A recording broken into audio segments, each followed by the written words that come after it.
Owen Mitchell stood at the window of his cabin, watching snow fall over the mountain landscape. The Christmas tree glowed behind him, perfectly decorated by a service he'd paid to come in while he was at work. Presents he'd ordered online sat beneath it, wrapped by strangers and addressed to family members he'd see for exactly 3 hours on Christmas Day before making excuses to leave. At 35, Owen was the CEO of Mitchell Tech, a software company he'd built from nothing into a multi-million-dollar enterprise.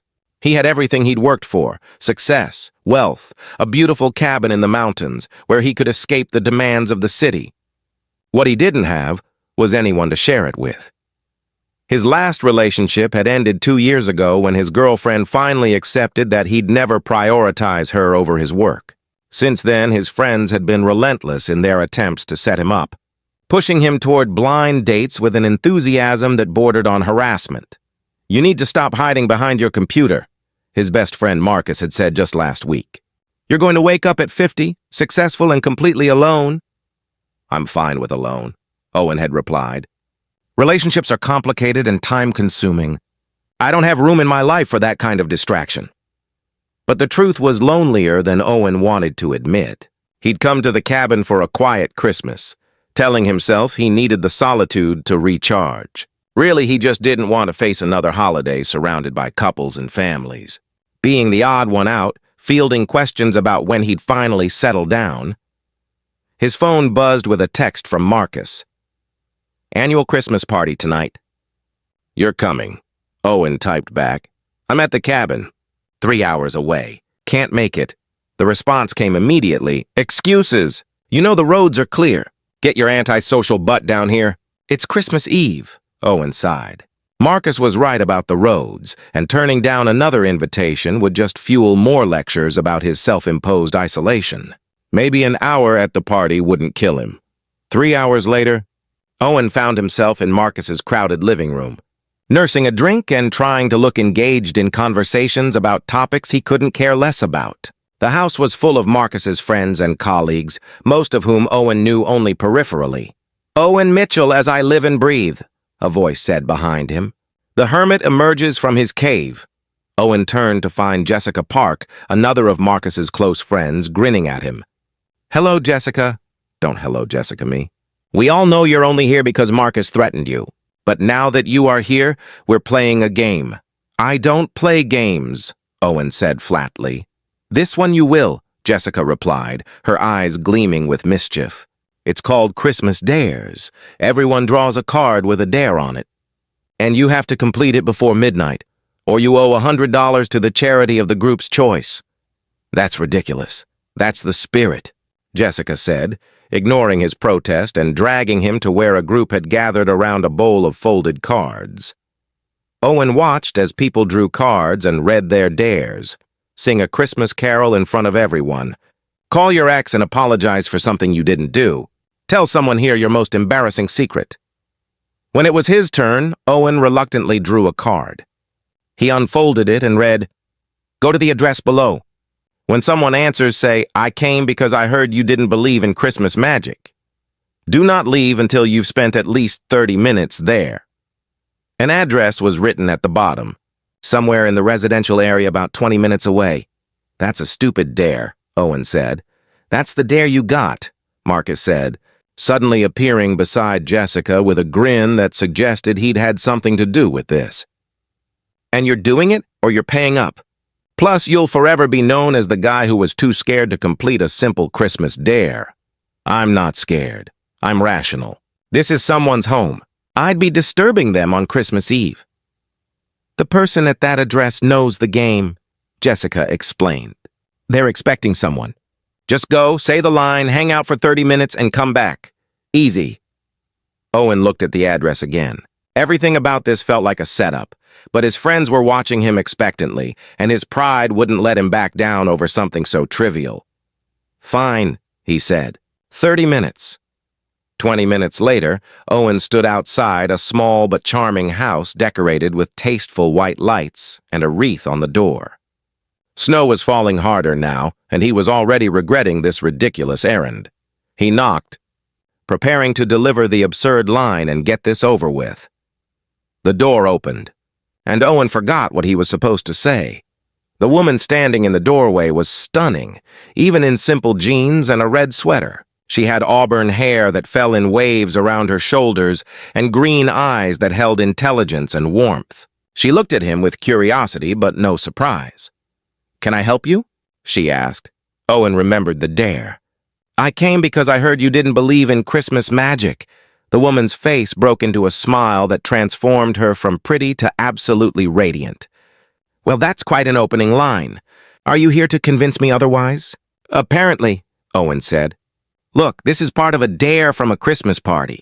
I'm supposed to stay for 30 minutes. I know this is weird and I'm sorry to bother you, but my friends are insufferable and I just want to get this over with." The woman laughed, and the sound was like music. "You certainly know how to make a girl feel special. I'm Natalie, by the way. And yes, I know about the game. My cousin Jessica warned me someone would be coming by." Owen felt his face flush. "Jessica Park is your cousin?" "Unfortunately," Natalie said with a grin. "She's been trying to set me up for months. I finally agreed to participate in this scheme just to get her off my back. Come in before you freeze." Owen stepped inside, and the warmth of the house enveloped him. It was nothing like his sterile cabin or modern penthouse. This house felt lived in, loved. A real Christmas tree stood in the corner, decorated with what looked like handmade ornaments. A fire crackled in the fireplace, and a young girl, maybe 6 years old, sat on the floor arranging a nativity scene. "Who's that, Mommy?" the girl asked, looking up at Owen with curious brown eyes. "This is Mr. Mitchell," Natalie said. "He's here for a visit." "Owen, this is my daughter, Sophie." Owen felt his stomach drop. Of course she had a child. Of course she was probably married. This whole thing was getting more awkward by the second. "Where's Mr. Natalie?" Owen asked, then immediately cringed at how that came out. Natalie's smile faltered slightly.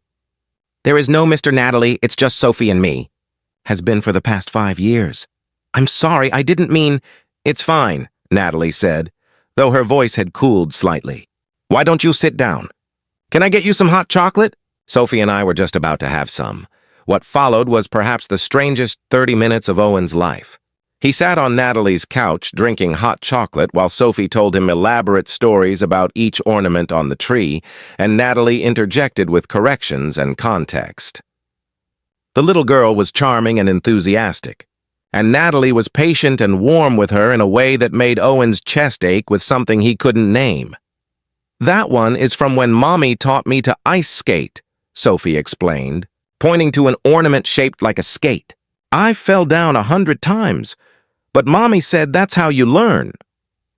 "Falling down is an important part of learning," Owen found himself saying. "In business, we call it failing forward. What's business?" Sophie asked. "It's what grown-ups do to make money," Natalie explained. "What kind of business are you in, Owen?" "I run a tech company. Software development, mostly enterprise solutions for—" He stopped, realizing he was about to bore a 6-year-old with technical details. "I make computer programs that help other companies work better." "That sounds important," Natalie said, and Owen couldn't tell if she was being sincere or polite. "It pays the bills," he said with a shrug. "What do you do?" "I'm a teacher. 2nd grade at Lincoln Elementary. Not as lucrative as tech, but I love it." "Mommy helps kids learn to read," Sophie added. "She says reading is like magic because it lets you go anywhere and be anyone." "Your mommy sounds very wise," Owen said, and meant it. As the minutes passed, Owen found himself relaxing in a way he rarely did around new people. Natalie was easy to talk to, asking questions that suggested genuine interest rather than polite small talk. Sophie was endearing in her enthusiasm, and the warmth of the house made Owen realize how cold and empty his own spaces felt.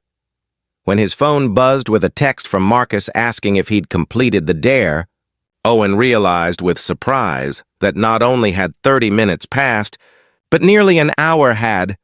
"I should probably go," Owen said reluctantly. "I've imposed on your Christmas Eve long enough." "You weren't imposing," Natalie said, and she sounded sincere. "This has actually been nice. Sophie and I don't usually have company on Christmas Eve." "Why not?" Owen asked, then immediately regretted the personal question. But Natalie didn't seem offended. Sophie's father left when she was a baby. My family lives across the country. Most of my friends are spending tonight with their own families. It's usually just us, which is fine. We have our traditions. We make cookies and watch movies and read the night before Christmas, Sophie said. And Mommy always says Christmas magic is real even though I'm too old to believe in Santa anymore. You're never too old to believe in magic, Natalie said gently, tucking a strand of hair behind her daughter's ear. Magic is just another word for hope and wonder and believing good things can happen. Owen felt something shift in his chest. I should go, he said again, but didn't move. Or, Natalie said slowly, meeting his eyes, you could stay a little longer. We have plenty of cookies, and Sophie loves having an audience for her Christmas movie commentary. Please stay, Sophie said, bouncing on her toes. You seem sad, and Mommy says nobody should be sad on Christmas Eve. I'm not sad, Owen protested. You have sad eyes, Sophie said with the blunt honesty of children. Like you forgot how to smile for real. Owen looked at this little girl who'd somehow seen through him in less than an hour, and then at Natalie, who was watching him with understanding and something else, something that looked like an invitation to stay not out of obligation, but genuine interest. I could stay for a little longer, Owen heard himself say. 1 hour turned into 2, then 3. They made cookies, and Owen found himself laughing as Sophie critiqued his decorating skills. They watched a Christmas movie, and Owen listened to Sophie's running commentary with amusement. Natalie brought out a well-worn copy of The Night Before Christmas, and when she asked if Owen wanted to read it, he found himself saying yes. Sitting on the couch with Sophie curled up on one side and Natalie on the other, reading about Christmas magic and believing, Owen felt something he hadn't felt in years. Peace. Belonging. The sense that this moment, this simple act of sharing a story with virtual strangers, mattered more than all his success and achievements. After Sophie had been put to bed, Natalie returned to find Owen still sitting on the couch, staring at the fire.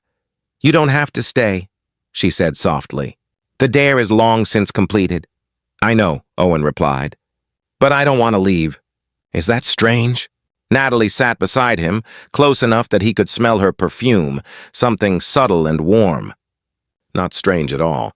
I don't want you to leave either. Your cousin set this up, didn't she? Owen asked. This wasn't random. Jessica has been plotting for months, Natalie admitted with a laugh. She works with Marcus, heard about you, decided we'd be perfect for each other, and engineered this whole elaborate scheme. I told her you'd probably hate it, that I'd probably hate it, but she insisted. I didn't hate it, Owen said quietly. This has been the best Christmas Eve I've had in years. Maybe ever? Really? Natalie looked surprised. Better than whatever billionaire CEO Christmas parties you usually attend? I don't attend those, Owen said. I work. Or I hide in my cabin alone pretending I prefer solitude to company. Tonight, sitting here with you and Sophie, I remembered what I've been missing. And what's that? Natalie asked softly. Connection, Owen said. Purpose that isn't measured in profit margins. The feeling of being somewhere I actually want to be instead of somewhere I should be. Natalie was quiet for a moment, then said, Can I tell you something that might sound forward? Please. When Jessica told me about this plan, I looked you up. Successful CEO, impressive resume, kind of intimidating from the outside. I expected someone arrogant or cold or just going through the motions to win a dare. But you sat on my floor playing with my daughter. You listened to her stories like they mattered. You read to her like it was the most important thing you could be doing. That's not the person I expected. Maybe I'm not the person I expected either, Owen replied. Maybe I've been so busy being successful that I forgot to actually live. He turned to face her. Natalie, I know this is fast and weird and we just met because of an elaborate setup. But I'd like to see you again. Not because of a dare or obligation, but because tonight showed me what I've been missing. You and Sophie, this house, the way you make Christmas feel like it actually means something instead of just being another day to get through. Natalie smiled, and Owen felt his heart race. I'd like that too. But fair warning, I come as a package deal. Sophie and I are a team. I wouldn't want it any other way, Owen said honestly. They saw each other the next day and the day after that. Owen met Sophie for breakfast and spent the day helping them build a snowman. He joined them for a New Year's Eve that involved sparkling cider and board games instead of champagne and formal parties. Over the months that followed, Owen found himself restructuring his life around time with Natalie and Sophie. He cut his work hours, promoted capable people to handle tasks he'd been micromanaging, and discovered that his company ran just fine without him being there 18 hours a day.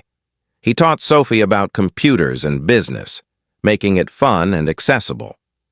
She taught him about joy and wonder and seeing the world with fresh eyes. And Natalie, brilliant, warm, patient Natalie, showed him that love wasn't a distraction from life, but the very thing that made life worth living. A year after that Christmas Eve dare, Owen proposed not in a fancy restaurant, but in Natalie's living room, in front of the same tree where he'd first felt like he'd come home. Sophie had helped him pick out the ring and was in on the plan, barely able to contain her excitement. "I came to your door because of a dare," Owen said as he knelt in front of Natalie. "I came expecting to fulfill an obligation and leave. Instead, I found everything I'd been missing without knowing it was missing. You've taught me that success without connection is just loneliness in an expensive suit. That magic is real when you have someone to believe in it with. That home isn't a place but the people who make you want to stay. Will you marry me?" Natalie said yes through tears, and Sophie launched herself at both of them, declaring this the best Christmas magic ever even though it was July. Years later, when people asked how they met, Owen loved telling the story of the Christmas dare that changed his life, about how he'd thought blind dates and setups were jokes, until a cousin's scheme and a snowy night brought him to a door he'd been too stubborn to find on his own. And every Christmas Eve, they recreated that first night, cookies and movies and the night before Christmas, reminding themselves that sometimes the best things in life come from accepting dares we think are foolish, from opening doors we'd normally keep closed, from believing in magic even when we've convinced ourselves we're too rational and successful to need it. Because that's what Owen learned that snowy Christmas Eve. That all his success meant nothing compared to sitting on a couch with a woman who challenged him and a child who trusted him.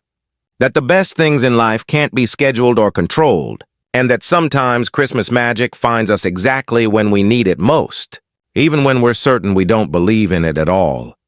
If this story warmed your heart and reminded you that love often finds us when we stop running from it, and that family can be found through unlikely doors, please like, share, and subscribe for more stories about second chances, Christmas magic, and the courage to open our hearts when we least expect to. Comment below about a time when something you thought was silly turned into something meaningful, or about learning to believe in magic again. Sometimes the best gifts come wrapped in dares we're too stubborn to refuse.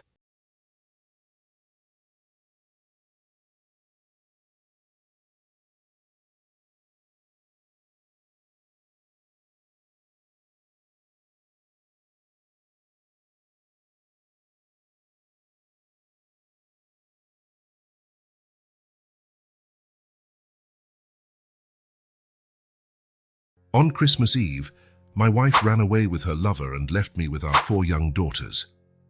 Years later, she was speechless when she saw what had become of us. The aroma of roasted turkey filled the house, blending with the sweet scent of cinnamon and apple. Thomas, 35, adjusted his apron as he watched his 4 daughters decorating Christmas cookies at the kitchen table. Sophie, the oldest at 10, frowned in concentration as she carefully applied icing to a gingerbread star. Claire, 8, giggled as she covered her snowman cookie with colorful sprinkles. Anne, 6, ended up with more icing on herself than on the cookies, while little Marie, only 4, watched everything with wide eyes, eager to join in. "Daddy, has Mommy arrived yet?" asked Marie, her high-pitched voice cutting through the kitchen chatter. Thomas felt a tightness in his chest. Where was Isabel? She had promised to be home early to help with the preparations. "She must be on her way, sweetheart," he replied, forcing a smile. As he stirred the sauce in the pan, Thomas couldn't avoid a flashback. 5 years earlier, Isabel laughed, throwing her head back, her brown hair shining under the Christmas tree lights. "Thomas, you're impossible," she exclaimed, while he tried to balance an absurd pile of presents in his arms. Impossible to resist, you mean? He replied with a wink, making her laugh even more. Sophie, then 5, ran around the room, closely followed by Claire, 3. "Mommy! Daddy! Look what we made!" they shouted in unison, holding up colorful drawings of reindeer. Thomas put the presents down and joined the family on the sofa. Isabel, pregnant with Anne, stroked her belly while admiring the girls' drawings. The moment was perfect, full of love, joy, and promises of a bright future. Present. The sound of something burning brought Thomas back to reality. "Darn!" he exclaimed, quickly taking the casserole off the heat. The girls looked startled. "Is everything okay, Daddy?" asked Sophie, her voice full of concern. "Yes, dear, I just got a bit distracted," he replied, trying to sound carefree. But inside, anxiety was growing. Where on earth was Isabel? Hours passed. Dinner was ready, the table set, gifts under the tree. But no sign of Isabel. The girls, initially excited, were starting to become restless and worried. "What if something happened to Mommy?" Claire whispered to Sophie, fear shining in her eyes. Thomas tried to remain calm, but his heart pounded in his chest. He had already called Isabel's phone dozens of times, always voicemail. Unanswered messages piled up. Finally, when the clock struck 9, Thomas decided they could wait no longer. "Girls, let's have dinner. I'm sure Mommy has a good explanation." That's when he noticed the envelope on the small table in the hall. How had he not seen it before? With trembling hands, he opened it. "Thomas, I'm sorry, I can't do this anymore. I love the girls, but I need to find myself. I'm leaving with John. Please take care of them, Isabel." Thomas's world collapsed. John, the new partner at her company. How? When? A sob brought him back to reality. Marie was crying, clinging to Sophie's leg. "Where's Mommy?" she asked through tears. Thomas looked at his daughters, their faces confused, scared, hurt. How would he explain? How to save their Christmas? How to save the family? Swallowing the lump in his throat, Thomas knelt down, opening his arms. "Come here, my little ones," he called, his voice choked up. As the girls ran into his embrace, Thomas knew his life had changed forever. The challenge ahead was immense, but looking at his daughters' faces, he made a silent promise. No matter what happened, he would protect them. They were his life now. "How about we each open one present before dinner?" he suggested, trying to inject some cheer into his voice. Their eyes lit up, momentarily forgetting their mother's absence. As the girls ran to the tree, Thomas took a deep breath. This would be the longest night of his life, but he would find a way to get through it. For his daughter's sake, he had to be strong. The Christmas that should have been filled with joy and family unity had turned into the start of an unknown and frightening journey. But Thomas was determined to face it, one step at a time, beginning with saving this night for his girls. The alarm went off at 5:30 a.m., jolting Thomas from a restless sleep. He got up automatically, his eyes heavy with exhaustion. It had been only 3 weeks since Isabel left, but it felt like an eternity.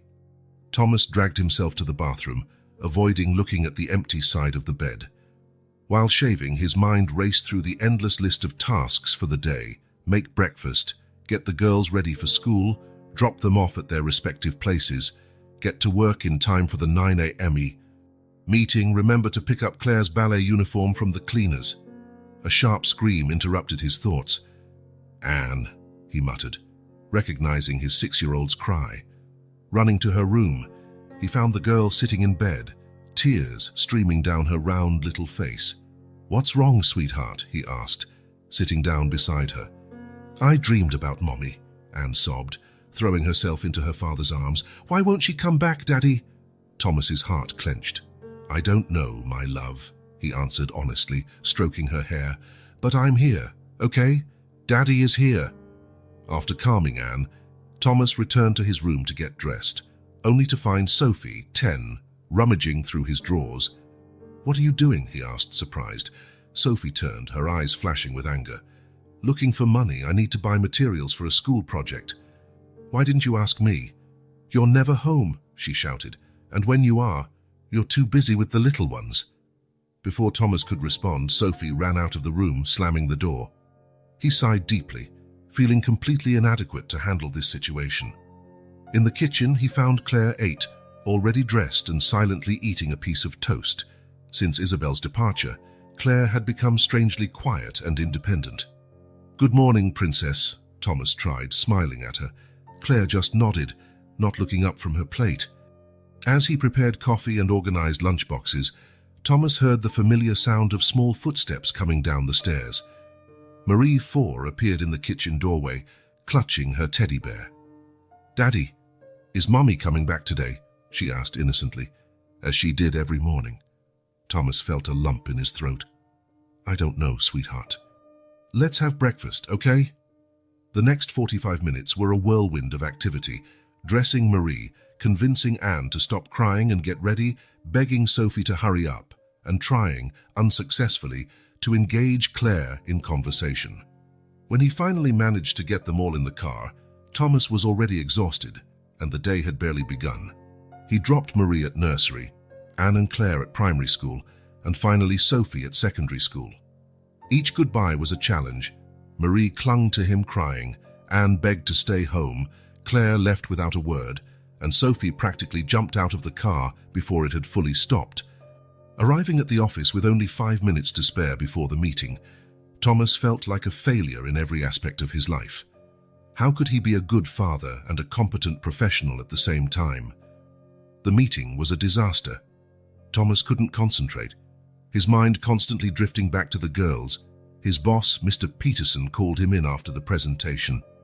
"Thomas, I understand you're going through a difficult time," he said, his tone a mixture of concern and frustration. "But we need you fully present here. The company can't carry the weight of your personal situation indefinitely." Thomas nodded, feeling humiliated and scared. He couldn't lose this job, not now.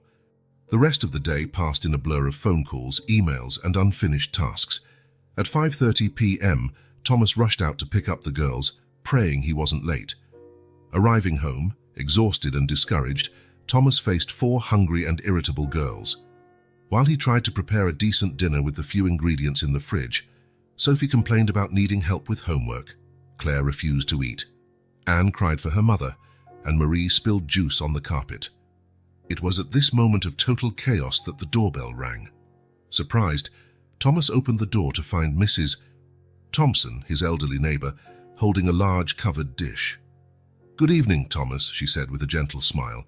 "I thought you and the girls might like some homemade shepherd's pie." The delicious aroma wafting from the dish made Thomas's stomach growl. "Mrs. Thompson, I don't know what to say. This is so kind of you." The grey-haired lady shrugged. "We're neighbors, aren't we? And neighbors look after each other." She glanced past Thomas at the chaos in the living room. "You know, I'd love to get to know your girls better. If you need help, I'm right next door." Thomas felt tears in his eyes. "Thank you," he whispered, genuinely touched by her offer. After Mrs. Thompson left, dinner went surprisingly smoothly. The shepherd's pie was delicious, and even Claire ate without complaining. For the first time in weeks, there were moments of laughter at the table. Later, with the girls finally in bed, Thomas allowed himself to collapse on the sofa. He looked around the messy living room, piles of laundry, toys scattered, dishes in the sink. The task of being a single father seemed impossible, but then his eyes fell on a drawing Marie had made that day, a clumsy figure, supposedly him, surrounded by 4 smiling girls. Below, in crooked letters, it read, "Best Daddy in the World." Thomas felt a wave of determination. It wouldn't be easy, but he would find a way. For his girls, he would learn to be the father they needed. Standing up, he began tidying the living room. Tomorrow would be another day, another challenge. But now he knew he wasn't completely alone. With unexpected help from people like Mrs. Thompson and, above all, the love of his daughters, Thomas would take it one step at a time on this new journey. As he folded a pile of clothes, he made a silent promise to himself and his daughters. They would not only survive this change, but find a way to thrive together, as the family they still were. The clock read 6:30 when Thomas entered the kitchen, already dressed for work. To his surprise, he found Sophie, now 11, making sandwiches. "Good morning, Dad," she said, not looking up from her task. "I made coffee. It's in the pot." Thomas hesitated, a mix of gratitude and worry in his chest. "Thank you, sweetheart. But you didn't have to wake up so early." Sophie shrugged. "Someone has to do it, right?" Those words, said so naturally, hit Thomas like a punch to the gut. In just 1 year, his oldest daughter had grown up too much, too fast. The sound of footsteps on the stairs announced the arrival of the other girls. Claire, 9, entered silently, grabbing her sandwich without a word. Anne, 7, still sleepy, snuggled into her father's lap, while Marie, 5, chattered happily about a dream involving unicorns. Thomas watched his daughters, amazed at how much they had changed in the last year. The routine they had established was fragile but worked, most of the time. "Sophie, could you take Marie to nursery today?" Thomas asked, checking his watch. "I have an early meeting and—" "Sure, Dad," Sophie interrupted, her voice a mixture of resignation and a hint of resentment. "I'll handle it." Thomas felt a pang of guilt. He knew he was asking too much of Sophie, but often saw no alternative. Later at the office, Thomas found himself distracted again, his mind drifting homeward. Had Sophie managed to drop off Marie without problems? Claire was becoming more withdrawn. Maybe he should schedule a therapy appointment for her. And Anne, always so sensitive. How was she doing at school? Earth to Thomas. The voice of Samantha, his co-worker, brought him back to reality. "You're daydreaming again, huh?" Thomas gave an embarrassed smile. "Sorry, Sam." "It's the girl—" I know," she interrupted kindly. "Listen, some of us are going out for a drink after work. Why don't you come with us? You need to relax a bit." The offer was tempting. When was the last time he went out just for fun? "I don't know, Sam, the girl—" "Come on, Thomas," insisted Mark, another colleague, joining the conversation. "You can't live only for the kids. Who knows, maybe you'll meet someone nice." Thomas felt his face heat up. The idea of meeting someone, maybe dating again, seemed almost a betrayal. But was it really? Isabel had moved on. Why couldn't he? "All right," he finally agreed. "I'll see if Mrs. Thompson can watch the girls for a few hours." The bar was crowded, the music louder than Thomas would have liked. Still, it was nice to be among adults, talking about something other than homework and ballet schedules. That's when she appeared. Red hair, bright green eyes, a smile that lit up the entire place. "Thomas, this is Olivia," Samantha introduced. "She's new in the marketing department." Olivia extended her hand, her touch sending an electric current up Thomas's arm. "Nice to meet you, Thomas. Sam has told me a lot about you." For the first time in a long while, Thomas allowed himself to smile genuinely. Maybe, just maybe, life could offer new possibilities. The sound of his cell phone interrupted the moment. It was Sophie. "Dad, Marie has a fever. I think we need to take her to the doctor."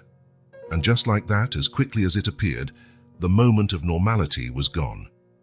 Thomas apologized hastily and rushed home, conflicted feelings of guilt and frustration churning in his chest. In the weeks that followed, Thomas found himself thinking about Olivia more often than he cared to admit.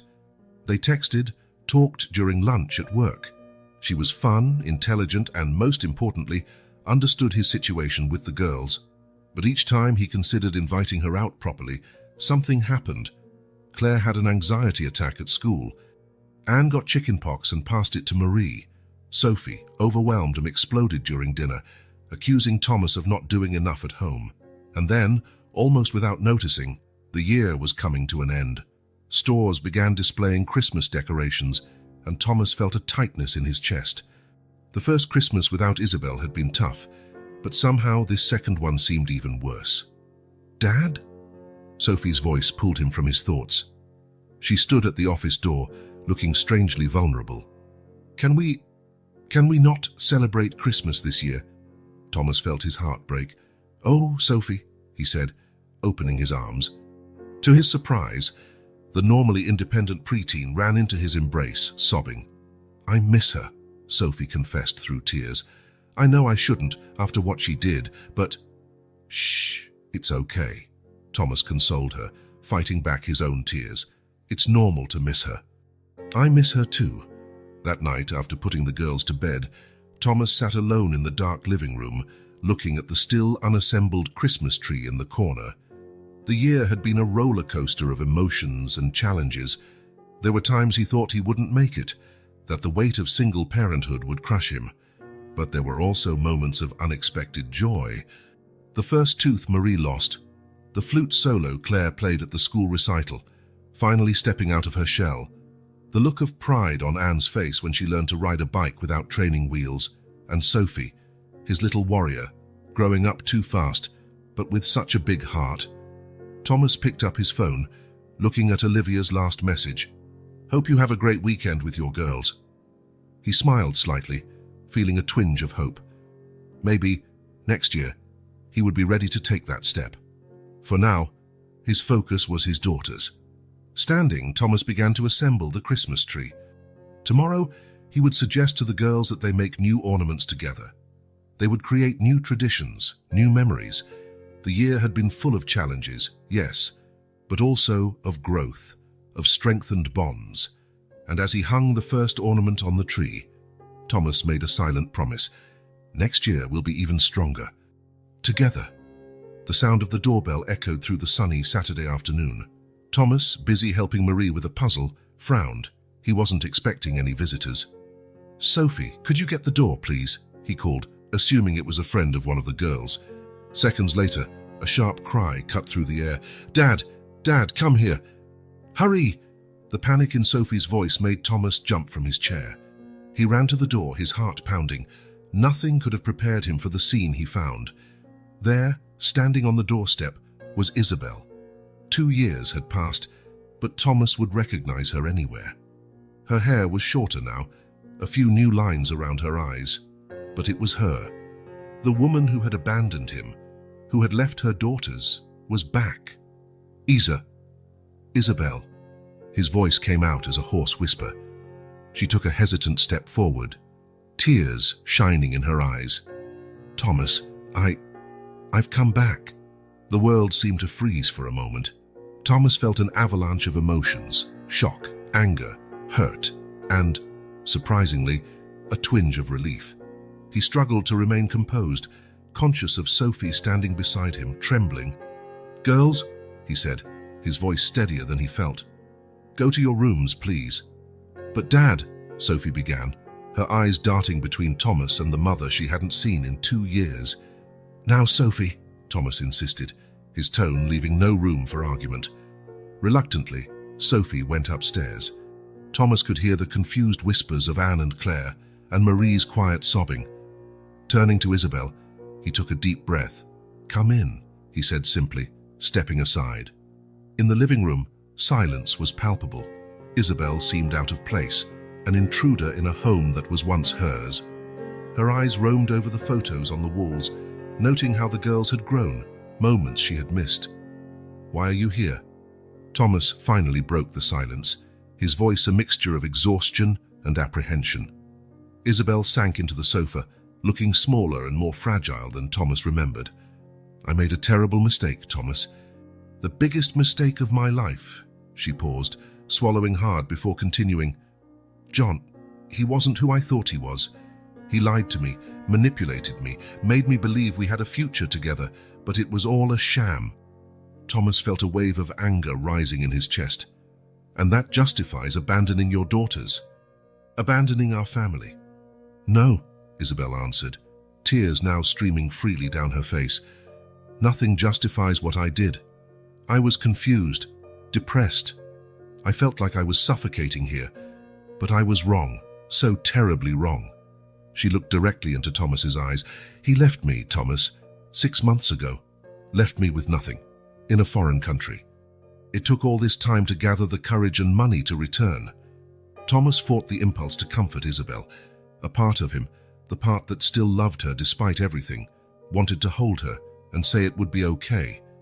But the larger part, the one that had spent 2 years rebuilding a life for himself and his daughters, remained firm. "What do you want, Isabel?" he asked, his voice tired. "A second chance," she replied, her voice barely a whisper. "With you, with the girls. I know I don't deserve it, but they're my daughters, Thomas. I love them. I love you. I made the worst mistake possible, but I'm here to try to fix it if you'll let me." Before Thomas could answer, A noise on the staircase drew his attention. All 4 girls were there, Sophie in front, her arm protectively around Marie. "Mommy." Marie's small voice broke the silence. Her big blue eyes, so much like Isabel's, were wide with confusion and hope. Isabel sobbed, reaching out her arms. "Oh, my baby." Marie made a move to run to her mother, but Sophie held her back. The oldest girl's face was a mask of contained fury. "You have no right," she said through gritted teeth. "You have no right to just show up and pretend nothing happened." Claire, always the quiet one, simply turned and ran back to her room, the sound of the door slamming echoing through the house. Anne, for her part, seemed frozen, unable to move or speak. Thomas found himself torn between comforting his daughters and dealing with the impossible situation before him. He chose the first, going upstairs to hug Marie and Anne, while casting a meaningful look at Sophie. "Take care of them for a minute, okay?" he asked quietly.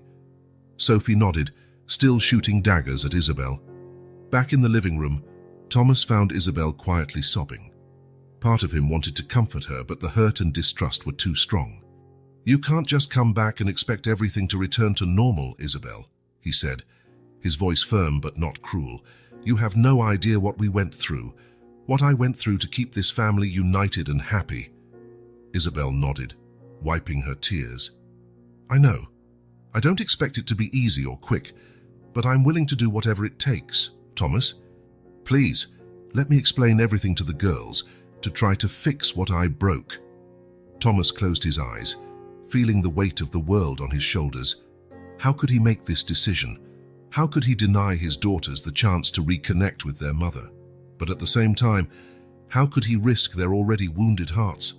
"Not today," he said finally. "The girls are in shock. I'm in shock. We need time to process this." Isabel seemed to deflate but nodded. "I understand. Can I at least say goodbye to them?" Thomas hesitated, but agreed. He called the girls back. The scene that followed was tense and emotionally charged. Marie clung to her mother, crying. Anne approached timidly, allowing a brief hug. Claire refused to leave her room. And Sophie? Sophie stood with arms crossed, a protective wall around her sisters. When Isabel finally left, promising to be in touch soon, Thomas felt completely drained. He looked at his daughters, their faces a mix of conflicting emotions, and knew that the coming days would be the most challenging they had ever faced. That night, after hours of conversation, tears, and promises that everything would be okay, Thomas finally allowed himself a moment alone. Sitting on the porch, looking up at the stars, he wondered what the future would hold. Could he forgive Isabel? Could his daughters? And most importantly, would it be right to let her back into their lives after all the suffering she caused? He had no answers. But as the gentle night breeze brushed his face, Thomas made a silent promise to the stars. No matter what happened, he would protect his daughters' hearts with all his strength. The path ahead was uncertain, but he would face it one day at a time, for the sake of the family he had fought so hard to keep together.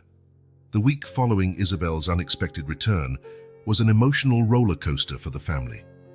Thomas felt as if he were walking through a minefield, each step carefully calculated to avoid an explosion of emotions. On Wednesday morning, the phone rang. Thomas answered, instantly recognizing the voice on the other end. "Thomas, it's Isabel. I'd like to talk. About the girls. About us. Please." He closed his eyes, feeling the familiar weight of responsibility on his shoulders. "All right," he replied after a long pause. "We can meet at the cafe near the park, tomorrow at 10 a.m. Also the next day, Thomas arrived at the cafe 15 minutes early, his nerves on edge. Isabel was already there, looking as anxious as he felt. "Thank you for coming," she said softly when he sat down. Thomas nodded, finding no adequate words. Silence hung between them, heavy with unresolved hurt and unasked questions. Finally, Isabel spoke, her voice trembling slightly. "I know I have no right to ask this, but I want a second chance, Thomas. With you, with the girls. I know I caused terrible damage, but I'm willing to do anything to fix it." Thomas observed her, noticing the worry lines on her face and the regret in her eyes. Part of him wanted to believe her, to give her that chance. But the part that had spent 2 years rebuilding a shattered life remained cautious. "It's not that simple, Isabel," he replied, his voice low but firm. "You have no idea what we went through. The nights Marie cried herself to sleep calling for you. Anne's nightmares, how Claire completely shut down. And Sophie, she had to grow up so fast." Tears ran down Isabel's face as she listened. "I know I caused irreparable harm," she sobbed, "but please, give me a chance to fix it. I'll do therapy, whatever it takes. I just want the chance to be their mother again." Thomas took a deep breath. "It's not just me who needs to forgive, Isabel. It's the girls. And they're dealing with this in very different ways." He thought about how each of his daughters was reacting to the news of their mother's return. Sophie, 12 now, was furious. Her anger was palpable, a protective barrier around herself and her sisters. "She abandoned us," Sophie had shouted the night before. "How can she just come back and expect us to forgive her?" Claire, on the other hand, seemed cautiously hopeful. Thomas had found her looking through old family albums, tracing Isabel's face in the photos with a trembling finger. Anne, always the most sensitive, was confused and anxious. She alternated between moments of excitement at the possibility of having her mother back and crying fits, afraid of being abandoned again. And Marie, only 5, barely remembered Isabel. For her, the idea of a mother was more an abstract concept than a real memory. Thomas shared these observations with Isabel, watching the pain in her eyes intensify with each word.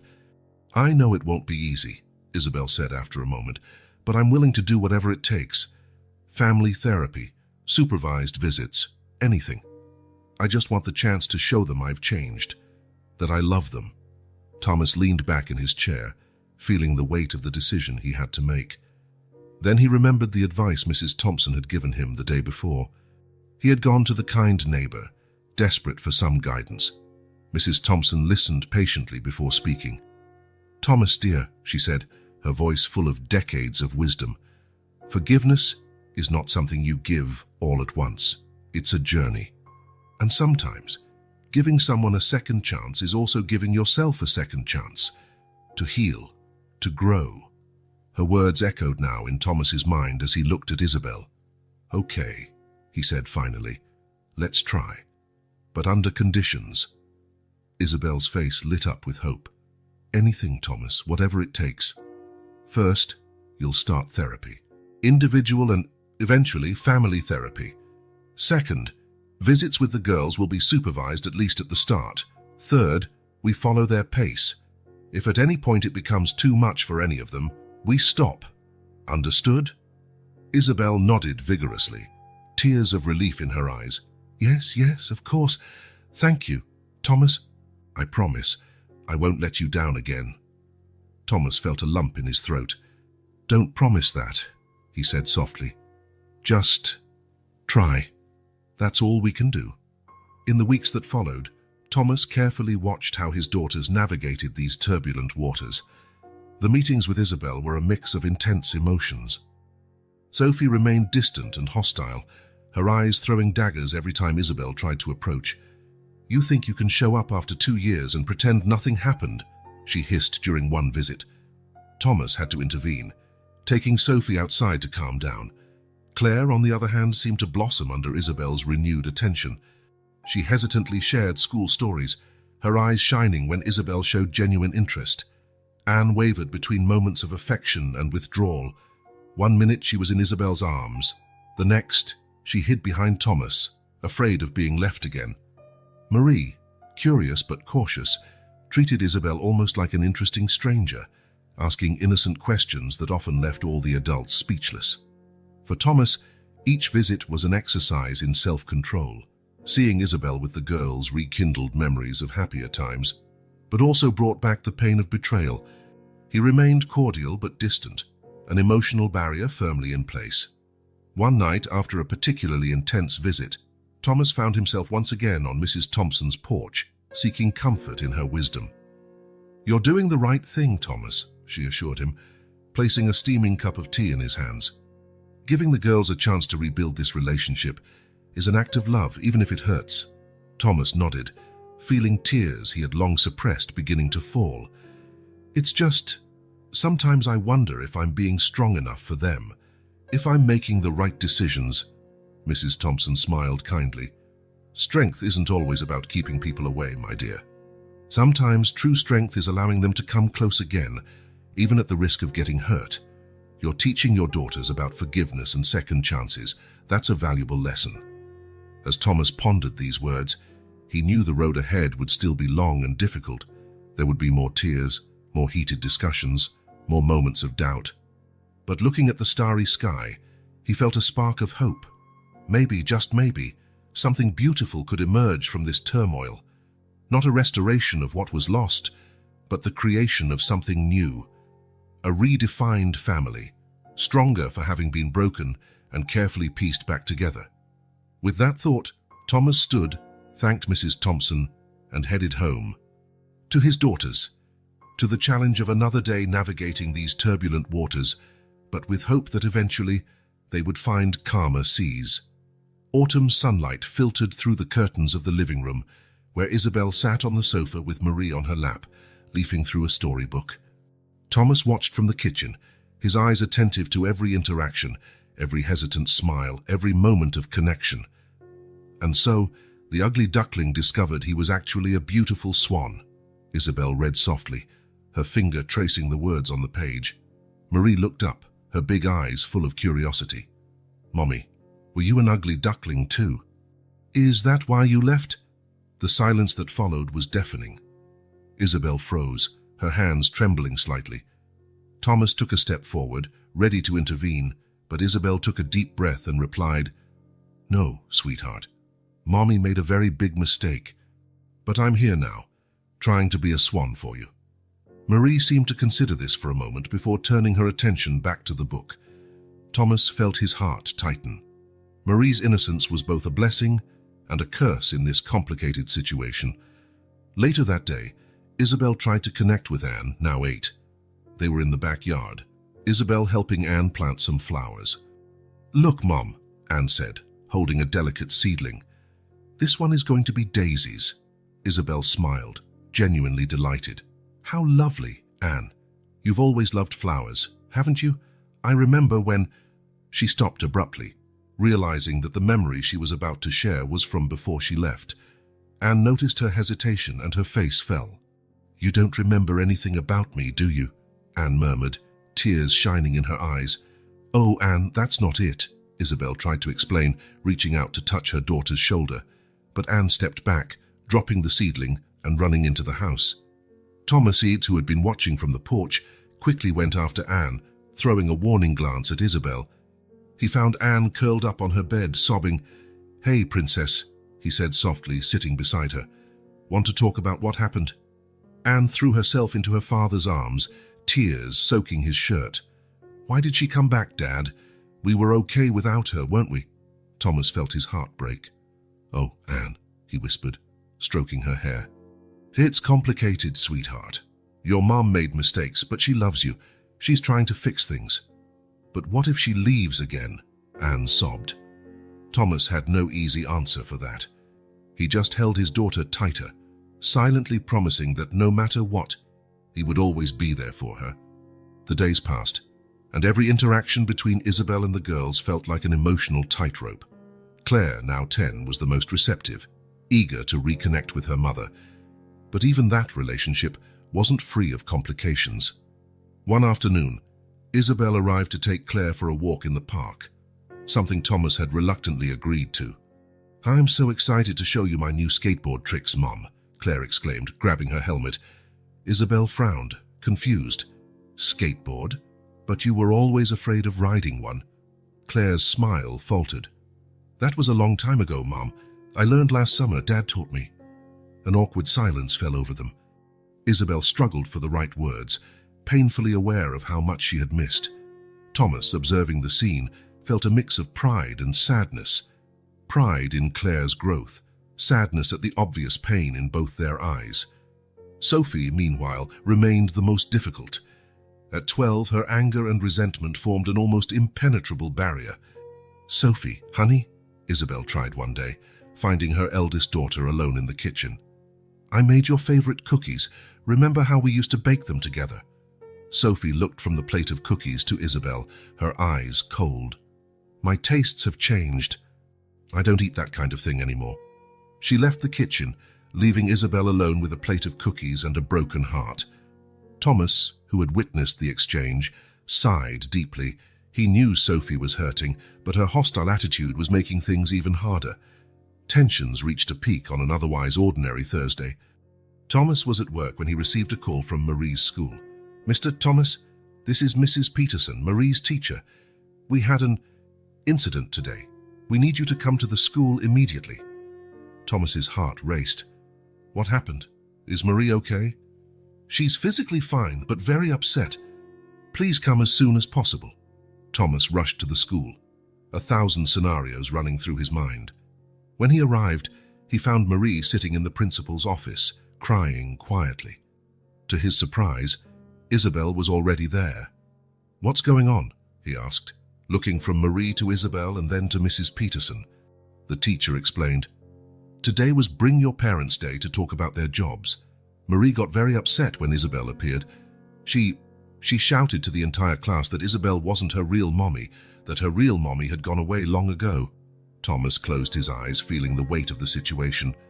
Marie, confused and scared by Isabel's sudden reappearance, had expressed her conflicting feelings in the only way a 5-year-old knew how. Isabel looked pale, silent tears rolling down her face. I didn't know about the event. I came to bring Marie the lunch she forgot at home. I thought it would be a nice surprise." Thomas knelt in front of Marie. "Hey, princess. It's okay. We can go home now, all right?" Marie nodded, stretching her arms to her father. Thomas picked her up, feeling her small body tremble with suppressed sobs. On the way home, the silence in the car was heavy. Isabel sat in the passenger seat, her hands twisting nervously in her lap. Marie had fallen asleep in the back seat, exhausted by emotional stress. Finally, Thomas spoke. "This isn't working, Isabel." She looked at him, her eyes full of pain and regret. "Thomas, I'm sorry. I just wanted—" "I know what you wanted," he interrupted, his voice tired. "But we can't go on like this. The girls are suffering. We need to reassess this situation." Isabel nodded slowly, swallowing a sob. "What do you suggest?" Thomas sighed deeply. "I think we need to take a step back. Maybe it's better if you focus on therapy sessions first, before trying unsupervised interactions." Silence fell between them again, broken only by Marie's soft breathing. When they arrived home, Thomas gently took Marie out of the car. Before going inside, he turned to Isabel. "I know you're trying, Isabel, but rebuilding broken bridges takes time. Sometimes we need to strengthen the foundations before crossing." Isabel nodded, fresh tears in her eyes. "I understand. I'll do whatever is best for the girls." Carrying Marie inside, Thomas knew the road ahead was still long and difficult. Rebuilding lost trust would not be easy, but for his daughter's sake, and he was willing to try. One step at a time, one bridge at a time, they would find their way through this emotional storm. The tension was palpable in the Durand living room. Thomas and Isabel sat on opposite ends of the sofa, the space between them heavy with unsaid words and repressed emotions. The children had been sent to their rooms, but the occasional sound of furtive footsteps upstairs indicated they were listening. "We can't keep going like this, Isabel," Thomas began, his voice tired but firm. "The girls are suffering. Marie barely recognizes you. Anne is constantly anxious, Claire is confused, and Sophie, well, you've seen how she is." Isabel nodded slowly, tears glistening in her eyes. "I know, Thomas. Believe me, I know. I'm trying, but trying isn't enough," Thomas exploded, years of repressed frustration finally surfacing. "You abandoned them. You left us with no explanation, no backward glance. How do you expect to fix that by just trying?" His words hung in the air, sharp and painful. Isabel shrank back as if she'd been physically struck. For a moment, only the ticking of the clock broke the tense silence. Then Isabel spoke, her voice barely above a whisper. "You think it was easy for me? That I just decided one day to leave my family?" Thomas scoffed, incredulous. "What else could it have been, Isabel? You ran off with another man." "I was sick, Thomas," Isabel shouted. tears now flowing freely. "I was fighting something I didn't even understand." Thomas paused, surprised by the intensity of her response. "What are you talking about?" Isabel took a deep breath, trying to calm herself. "Postpartum depression," she said finally. "After Marie was born, I wasn't well, but I didn't know what was happening to me. I felt suffocated, inadequate, as if I were drowning and couldn't breathe." Thomas felt as if the ground had been pulled out from under him. "Why didn't you ever tell me?" "I tried," Isabel responded, her voice breaking. "But you were so busy with work and with the girls, and I felt so guilty for not being the perfect mother I thought I should be. John," he seemed to understand, "offered me an escape. I know now it was a terrible mistake, but at the time..." Thomas sank into the sofa, his mind spinning with this new information. Memories of Isabel crying for no apparent reason. Her gradual isolation took on a new, darker meaning. "I should have noticed," he murmured, more to himself than to Isabel. "I should have done something." "It's not your fault, Thomas," Isabel said softly. "I should have been clearer, should have sought help. But I was so lost." Silence fell again, but this time it was filled not with anger, but with shared sadness over missed opportunities and unrecognized pain. A muffled sob at the top of the stairs broke the moment. Thomas and Isabel turned to see Sophie standing there, tears streaming down her face. "Sophie," Thomas began, getting up, but the girl was already running back to her room. Isabel covered her face with her hands. "Oh God, how much did she hear?" Thomas sighed deeply. "Probably everything. She's always been the most perceptive." In the days that followed, it was clear that Isabel's revelation had shaken the whole family. Sophie became even more withdrawn, spending most of her time in her room. Claire, always the peacemaker, tried desperately to keep everyone together, often at the expense of her own emotions. Anne had a resurgence of nightmares, waking up screaming in the middle of the night. Even little Marie seemed to sense the change in atmosphere, becoming more clingy and less willing to be alone. Thomas watched his daughters with a heavy heart, realizing that the situation had become unsustainable. It was during another particularly difficult night, after calming Anne from another nightmare, that he made a decision. The next morning, he gathered the entire family in the living room. "We need help," he said simply, looking at each face in front of him. "All of us. What happened affected each of us differently, and we can't keep pretending we can handle it alone." Isabel, sitting in an armchair in the corner, nodded slowly. "I agree. I've already started seeing a therapist on my own. Maybe it's time to consider family therapy." Sophie, surprisingly, was the first to speak. "Will it make Mommy better? Will it make her stay forever?" The question, so simple yet so laden with hope and fear, made everyone's heart ache. "Oh, sweetheart," Isabel said softly. "Therapy isn't a magic cure, but it can help us understand each other better, heal the wounds we've created." Thomas knelt in front of his daughters. "It won't be easy. We'll have to talk about painful things, face difficult feelings, but I promise you we'll do it together, as a family." Claire, always practical, asked, "What if it doesn't work?" Thomas smiled gently. "Then we'll try something else. The important thing is that we're trying, we're fighting for our family." Slowly, one by one, the girls nodded. Even Sophie, still reluctant, gave a small nod of her head. As Thomas made the necessary calls to schedule the first family therapy session, he felt a mixture of apprehension and hope.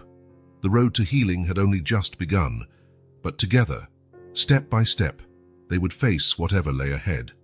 The family's journey of healing had just begun, but they were all moving in the same direction now, united as the family they were always meant to be. Dr. Melissa Laurent's office was welcoming, with walls in soft shades and comfortable chairs arranged in a circle. The Durand family settled in nervously, Thomas and Isabel on opposite sides, the girls between them like a physical and emotional barrier. "Welcome," Dr. Laurent began with a gentle smile. "I'm glad you all decided to take this important step together. Remember, there are no right or wrong answers here. This is a safe space to express your feelings and thoughts." The first sessions were tense and uncomfortable. Sophie kept her arms crossed, her face a mask of studied indifference. Claire, always the peacemaker, tried to fill awkward silences with trivial school stories. Anne clung to Thomas's arm, while Marie played distractedly with the available toys, seemingly oblivious to the tension around her. It was during the third session that the first cracks began to appear in the family's carefully constructed facade. "Sophie," Dr. Laurent said softly, "you've been very quiet. Is there something you'd like to share?" Sophie looked up, her eyes shining with unshed tears. "Why should we trust her again?" she said, her voice trembling slightly. "She'll just leave again when things get hard." Isabel choked back a sob, the pain evident on her face. "Sophie, No," Sophie interrupted, years of pent-up hurt finally overflowing. "You don't know what it was like. I had to take care of my sisters. I had to be strong for them while you were out there living your life." The silence that followed was deafening. Thomas felt his heart clench, realizing for the first time the true weight Sophie had carried. "Sophie," he began hesitantly, "I didn't realize. I should have seen how much you were suffering." Dr. Laurent nodded encouragingly. "Thomas, it seems you have something more to say." Thomas took a deep breath. I think I failed all of you. I was so focused on keeping things running, on being strong, that I didn't see how hard you were all struggling." This admission opened the floodgates. Claire, surprisingly, was next to speak. "I pretended everything was okay," she said quietly. "I thought if I was good enough, if I didn't cause any trouble, maybe Mom would come back." Anne sobbed openly. "I'm afraid to sleep," she confessed. "I'm afraid I'll wake up and find everyone gone." Even little Marie, who had been quiet until then, looked at Isabel with big, confused eyes. "Are you going to be my real mommy now?" Isabel covered her face with her hands, tears flowing through her fingers. "Oh God," she sobbed. "What have I done? I hurt all of you so deeply, Doctor." Laurent intervened gently. "Isabel, would you like to share how you feel hearing all this?" Isabel lifted her face, her eyes red and swollen. "I feel devastated, horrified by the pain I caused. I was so lost in my own darkness that I didn't see how it affected my family. I'm so sorry." The following sessions were equally intense. Thomas confronted his tendency to suppress emotions and avoid conflict, recognizing how it had contributed to the lack of communication in their marriage. "I thought I was protecting everyone by being strong," he admitted, "but really, I was just creating distance." Isabel, in turn, faced the consequences of her actions head-on. "I ran away from my problems instead of facing them," she said in one particularly emotional session. "I thought I was suffocating, but I was really just drowning in my own denial." The children, encouraged by the safe environment Dr. Laurent created, began expressing their fears and insecurities in surprising ways. Sophie made a collage representing her feelings, a chaotic mix of images of a happy family interspersed with cut-out words like abandonment and responsibility. Claire wrote a letter to her younger self, filled with words of comfort and promises that it wasn't her fault. Anne painted a somber picture of a house with a solitary figure in the window, revealing her constant fear of being left behind. Marie, in her innocence, drew a simple picture of the entire family holding hands, a silent wish for unity. As weeks turned into months, subtle changes began to occur. Sophie's angry outbursts became less frequent, replaced by hesitant conversations with Isabel about school and friends. Claire began to express her own needs and desires, instead of always trying to please others. Anne, with the help of relaxation techniques taught by Dr. Laurent, who started sleeping better. And Isabel.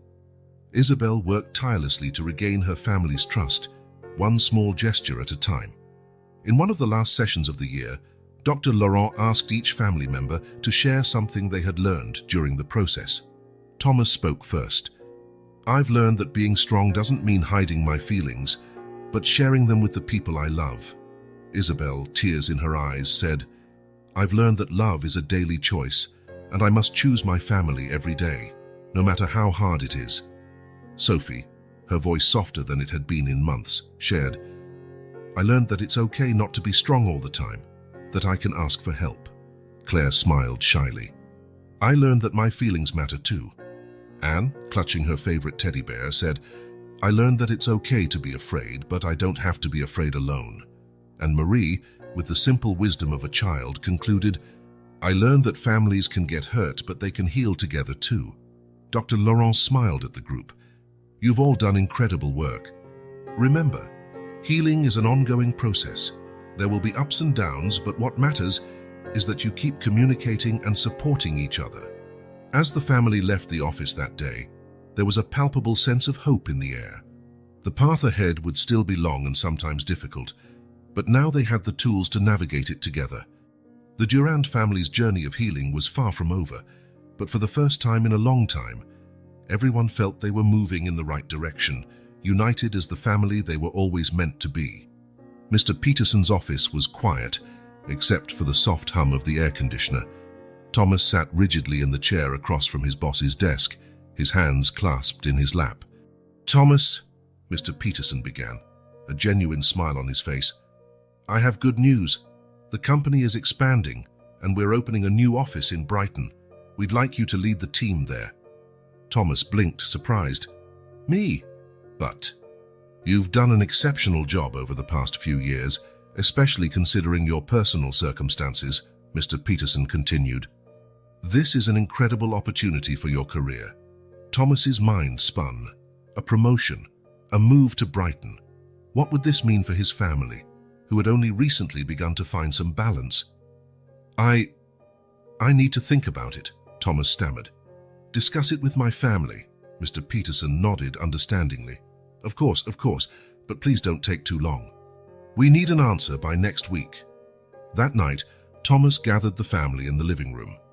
The girls settled on the sofa, curious about the unexpected family meeting.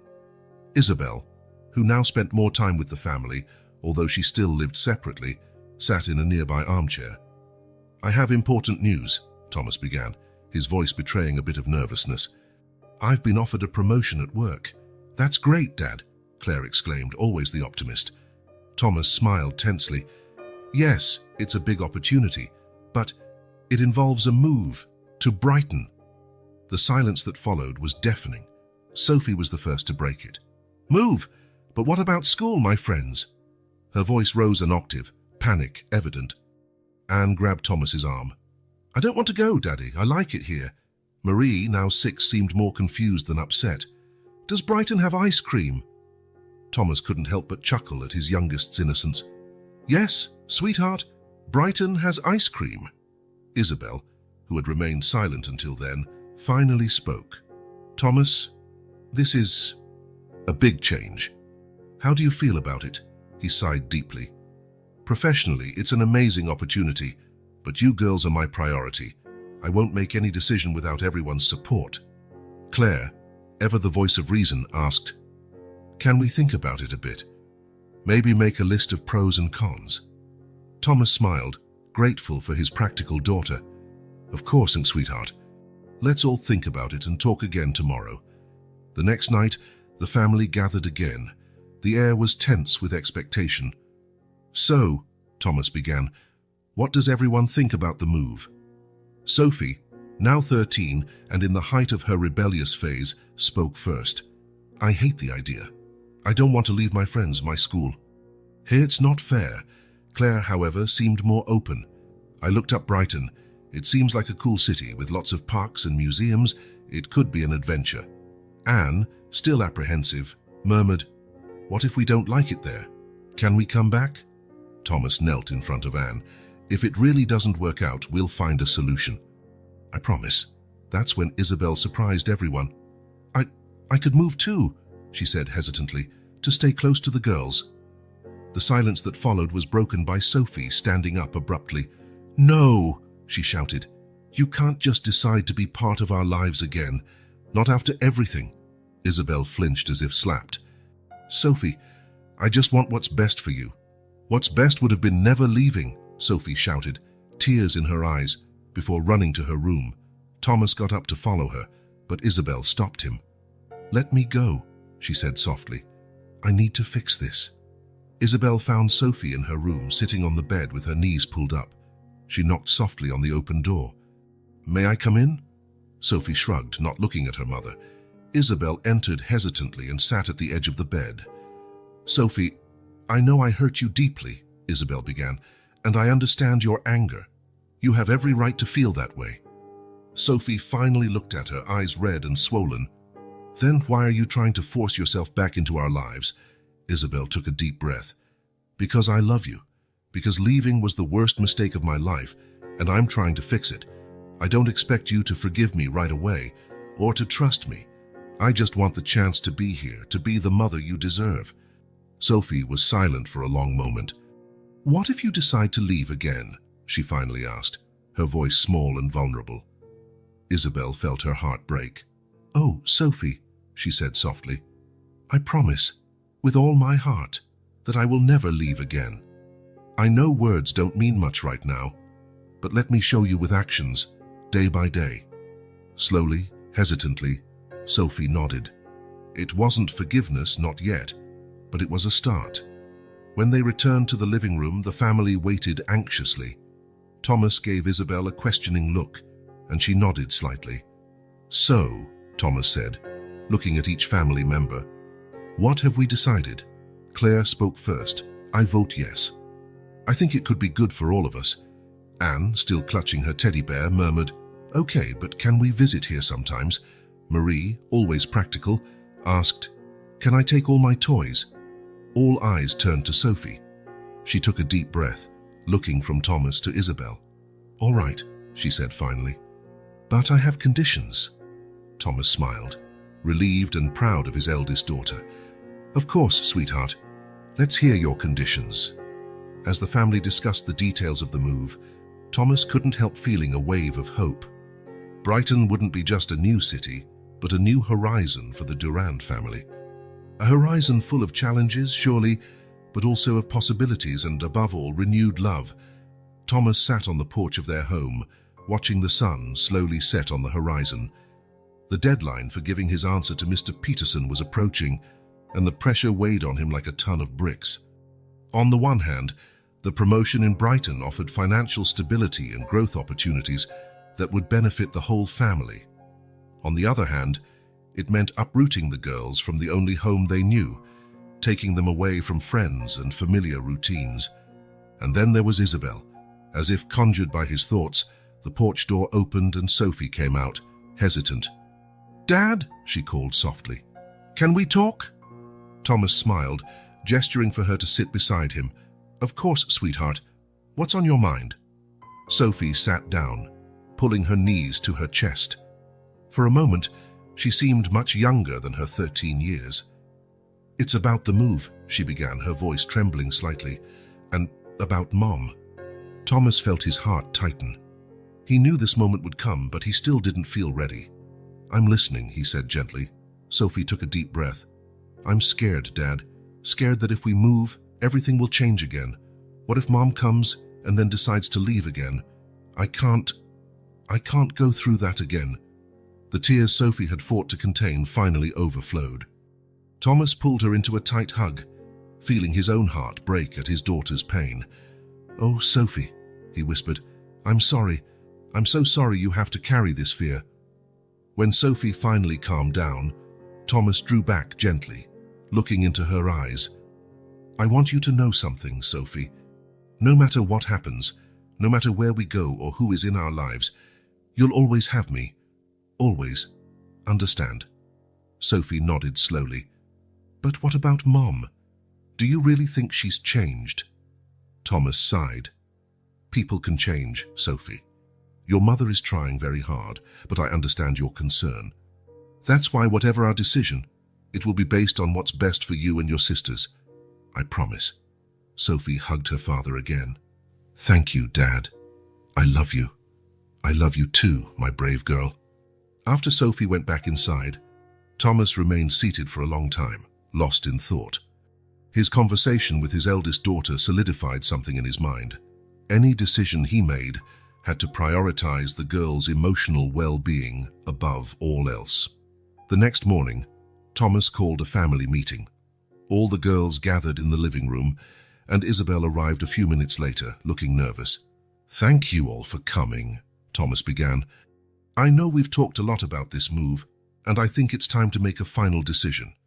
He paused, looking at Isabel. But before that, Isabel, you mentioned you had something to say. Isabel stood, her hands trembling slightly. Yes, I have a proposal. All eyes turned to her, curious and a bit apprehensive. I know my presence here complicates things, Isabel began, and I completely understand everyone's concerns, especially yours, Sophie. She looked directly at her eldest daughter, who looked away.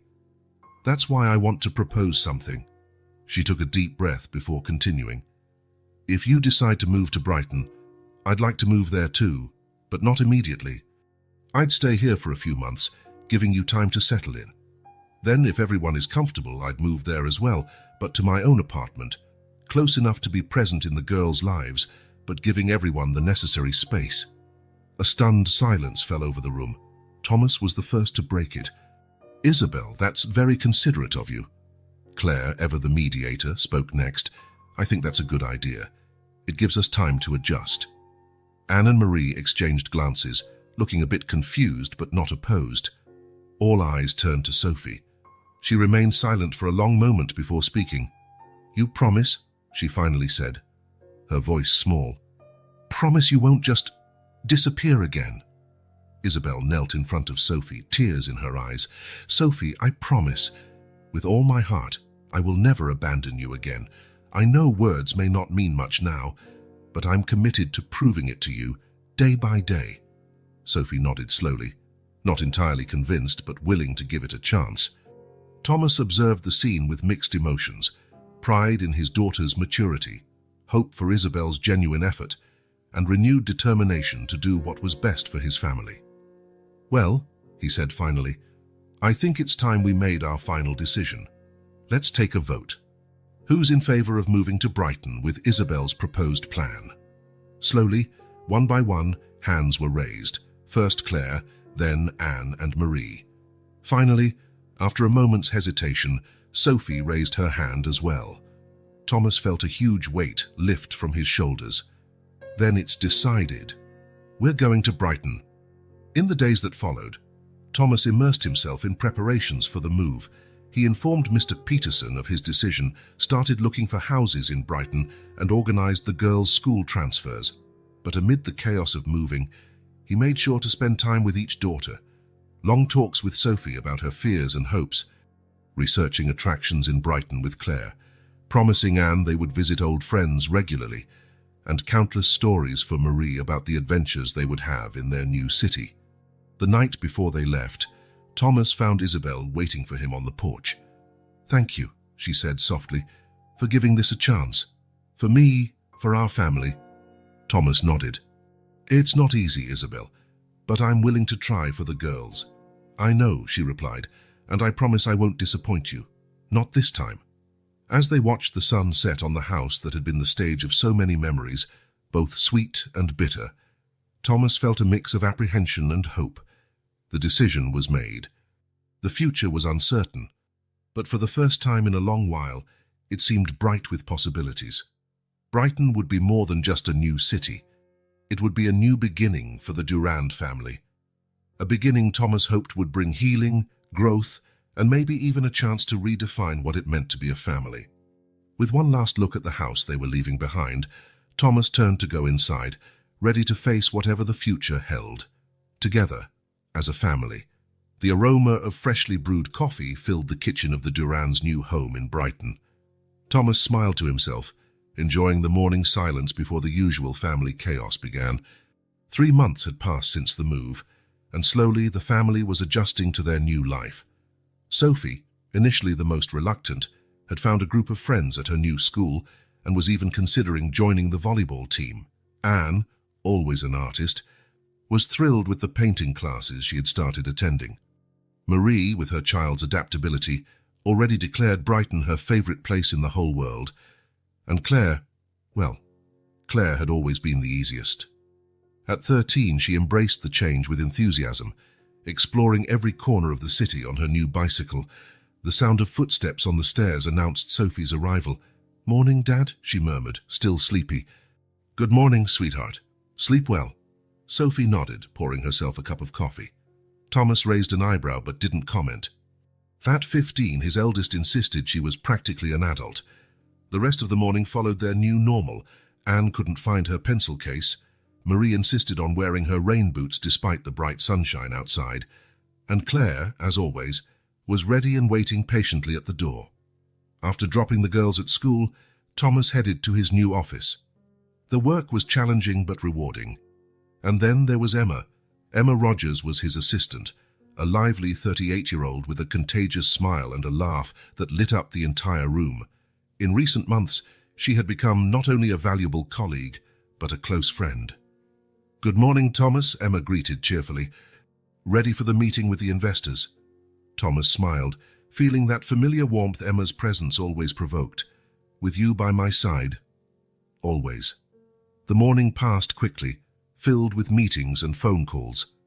During lunch, as Thomas and Emma shared a meal at the cafe near the office, his world turned upside down. His phone rang. It was the number from Claire's school. "Mr. Durand." The voice on the other end was tense, urgent. "There's been an accident. Claire, she was hit by a car while riding her bicycle. She's on her way to the hospital now." Thomas felt the ground vanish beneath his feet. I'm on my way," he stammered, standing up immediately. Emma, noticing something was wrong, immediately offered to drive. On the way to the hospital, Thomas made 2 calls, one to Isabel and another to the babysitter who looked after Marie after school, asking her to pick up Anne and Sophie. The hospital was a blur of white corridors and urgent voices. Thomas ran to the reception, his heart pounding in his chest. "Claire Durand," he gasped. "My daughter. She was brought in." Before the receptionist could reply, Thomas heard a familiar voice calling his name. It was Isabel, her face pale with worry. "Thomas, what happened? Where is she?" Together, they were informed that Claire was in surgery. She had suffered head trauma and multiple fractures. The next hours would be critical. Thomas collapsed into a chair in the waiting room, feeling as if the world was collapsing around him. Isabel sat beside him, silent tears rolling down her cheeks. "She'll be okay," Isabel murmured, more to herself than to Thomas. "She has to be." The hours dragged on. Sophie, Anne, and Marie arrived, brought by the babysitter. The shock and fear were evident on their young faces. "Dad?" Sophie's voice trembled. "Claire, will she—" Thomas pulled his eldest into a tight hug. "She's strong, Sophie. We have to believe." As night fell, tensions rose. The exhaustion and fear brought old hurts and insecurities to the surface. "If we had stayed home, this never would have happened." Sophie exploded in a moment of frustration. "Sophie," Thomas admonished, but Isabel intervened. "No, she's right," Isabel said, her voice breaking. "If I had never left, if we hadn't moved—" "Stop!" Anne's surprisingly firm voice cut through the air. "It's nobody's fault. Claire needs us to be strong now." The silence that followed was broken only by Marie's quiet sobs in Thomas's lap. At that moment, Emma, who had stayed discreetly to offer support, approached with coffee for everyone. Her simple act of kindness seemed to disperse some of the tension in the air. As the night wore on, Thomas and Isabel found themselves forced to work together in a way they hadn't in years. They took turns comforting the girls, talking to the doctors, and holding the family together through the crisis. "Remember when Claire had chickenpox?" Isabel murmured during a quiet moment. "She was so afraid of the spots." Thomas nodded, a small smile on his lips. "We spent the whole night telling stories to distract her." For a moment, the weight of the years and past hurts seemed to dissipate, leaving only 2 parents united in their love and concern for their daughter. Finally, in the early hours of the morning, a doctor appeared. "Family of Claire Durand." Thomas and Isabel stood up at once, the girls waking from their restless dozes.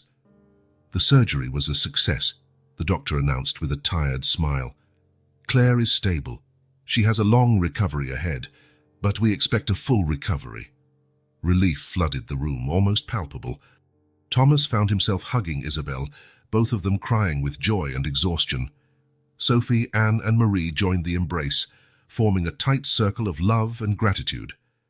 When they finally saw Claire, pale and fragile in her hospital bed but alive and fighting, Thomas felt a wave of emotions wash over him: gratitude, love, and renewed determination.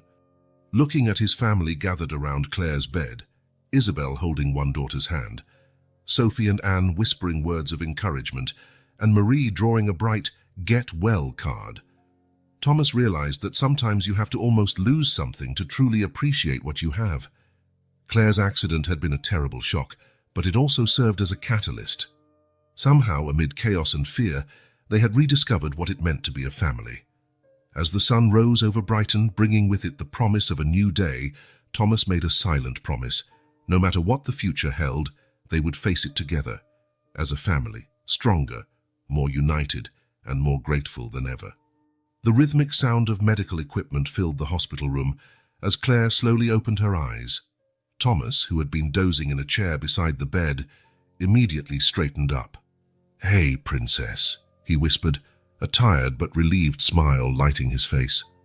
"How are you feeling?" Claire blinked, confused. "Dad, what happened?" In the days that followed, the reality of the accident and the long road to recovery ahead set in. Claire faced not only the physical challenges of her injuries, but also the emotional struggles that came with her new reality. "I can't even hold a pencil properly," she cried in frustration during a therapy session, tears of anger and despair running down her face. Isabel, who was present that day, approached gently.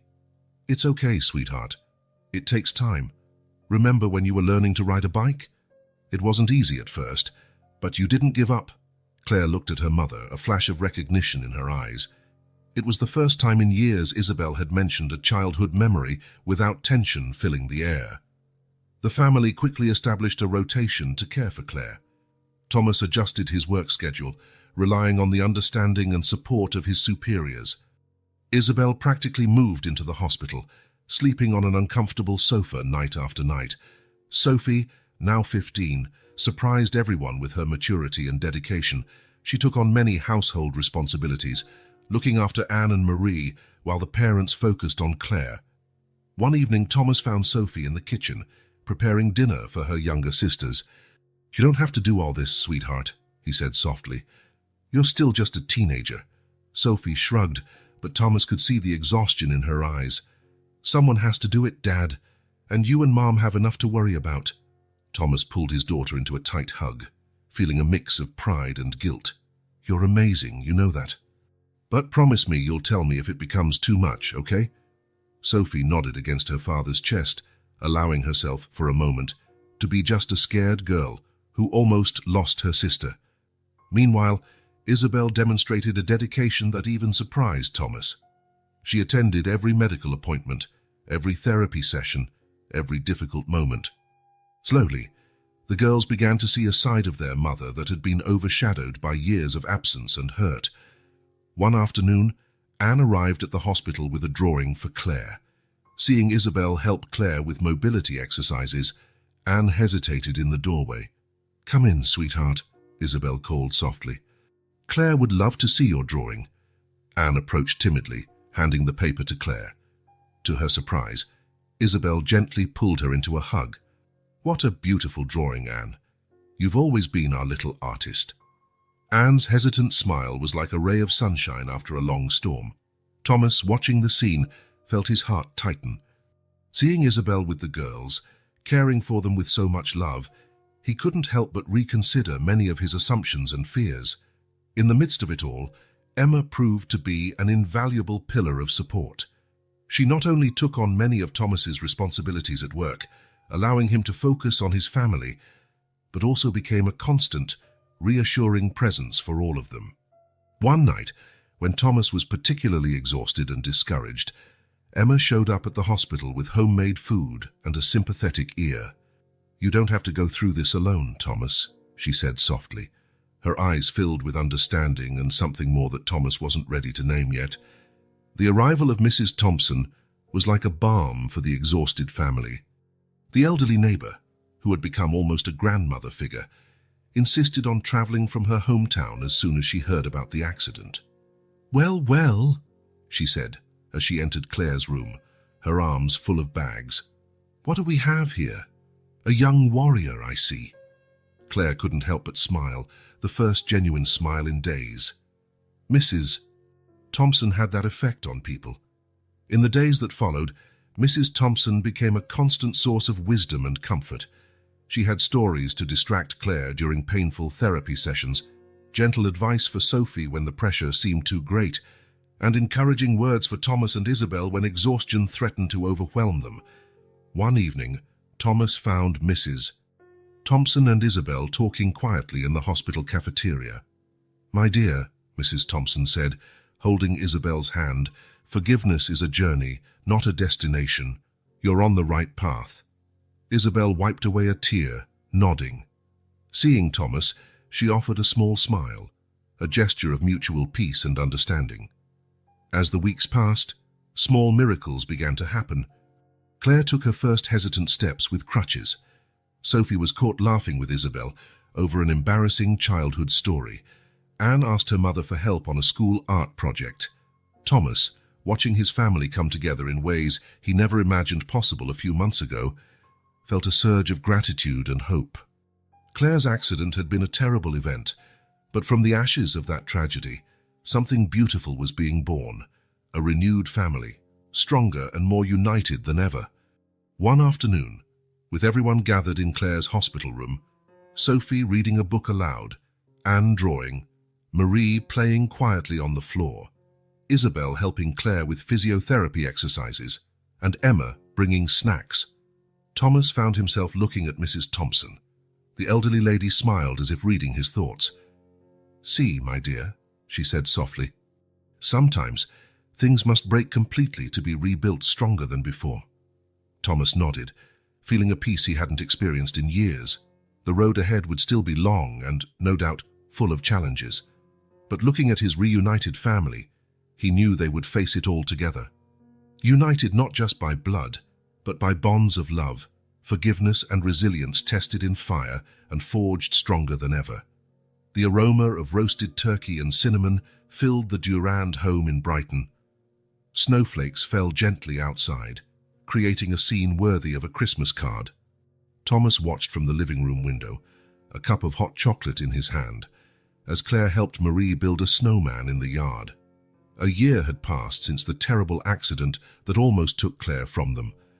Now fully recovered, she was the center of attention and Christmas celebrations. "They've grown so much," a soft voice said behind him.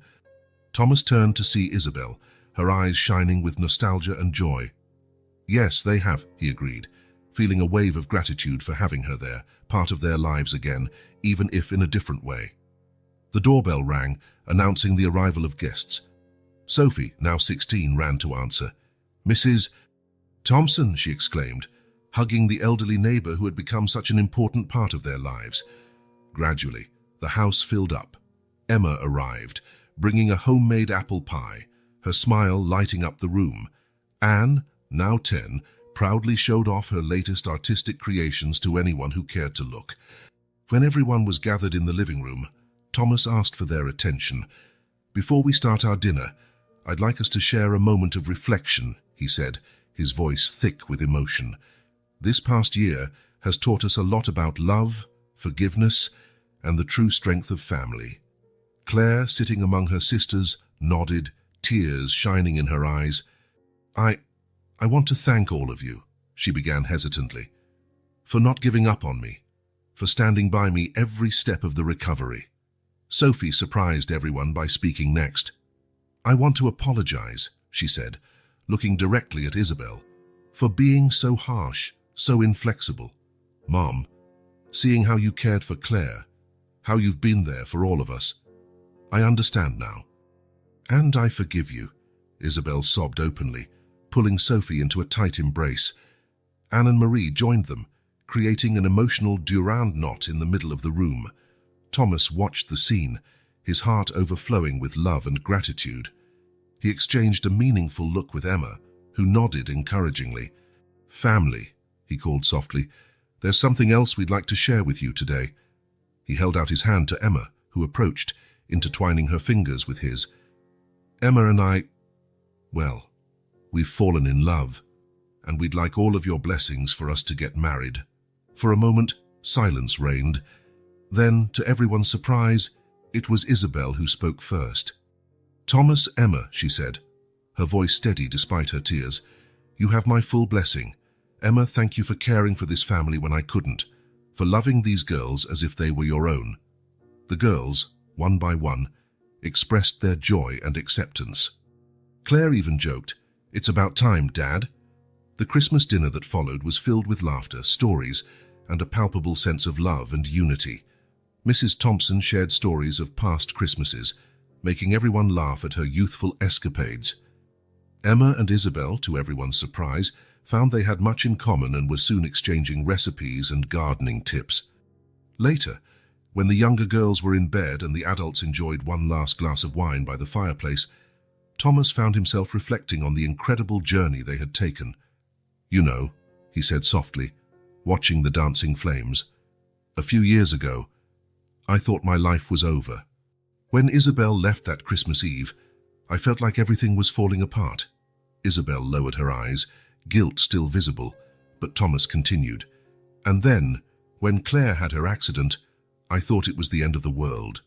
But look at us now." He made a broad gesture, encompassing everyone in the room. "Somehow, those apparent tragedies led us to this moment. They taught us about forgiveness, growth, and a deeper, stronger love than I ever imagined." Emma squeezed his hand gently, her eyes shining with love and understanding. Isabel smiled, a genuine smile of friendship and acceptance. "To the future," Thomas proposed a toast, raising his glass. "To new beginnings, unconditional love, and the strength of family." "To the future," everyone echoed, their glasses clinking softly. Outside, the snow continued to fall, covering Brighton with a white blanket of possibilities. Inside the Durand home, the warmth of family love drove away any chill. This Christmas marked not just the end of a challenging year, but the start of a new chapter filled with hope, forgiveness, and renewed love. Thomas looked around at his extended and diverse family, his daughters, Isabel, Emma, Mrs. Thompson, and felt a profound sense of peace and contentment. The path that led them here was winding and often painful, but every step was worth it to arrive at this moment of redemption and joy. As the clock struck midnight, officially announcing Christmas Day, Thomas made a silent promise to keep this spirit of love, forgiveness, and gratitude alive, not just during the holidays, but every day of the coming year. For now he knew more than ever that the true miracle of Christmas lay in the unbreakable bonds of family, whether formed by blood or by choice. And as he embraced his loved ones, Thomas felt certain that, whatever the future held, they would face it together, with love, resilience, and the unshakable strength of family.